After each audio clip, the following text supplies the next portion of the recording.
তৃণমূলকে টেক্কা দিতে এবার বীরভূমে বিজেপির মহামিছিল। তৃণমূলের মতোই বীরভূমের 3টি মহকুমাতে মহামিছিল করবে বিজেপি, এমনটাই জানালেন বিজেপির বীরভূম সাংগঠনিক জেলার সভাপতি ধ্রুব সাহা। এমনকি কোন কোন দিন এই মহামিছিল হবে তাও জানিয়ে দিলেন তিনি। গত মে মাসের 25, 26 ও 27 তারিখে অনুব্রত মণ্ডল ও তৃণমূল কোর কমিটির ডাকে যথাক্রমে রামপুরহাট, বোলপুর ও সিউড়িতে মহামিছিল করেছিল তৃণমূল।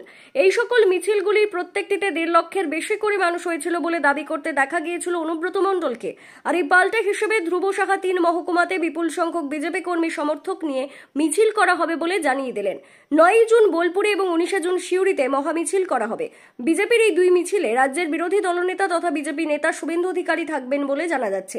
অন্যদিকে রামপুরহাটে তিরঙ্গা যাত্রা করা হবে এবং সেই তিরঙ্গা যাত্রায় উপস্থিত থাকবেন কেন্দ্রীয় প্রতিমন্ত্রী তথা রাজ্য বিজেপি সভাপতি সুকান্ত মজুমদার।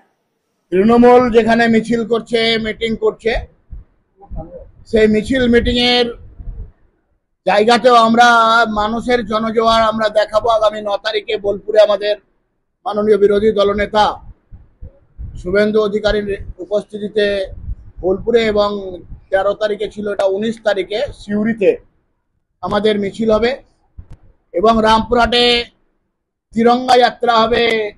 রাজ্যের মাননীয় বর্তমান রাজ্য সভাপতি সুকান্ত মজুমদারের উপস্থিতিতে, কেন্দ্রীয় মন্ত্রী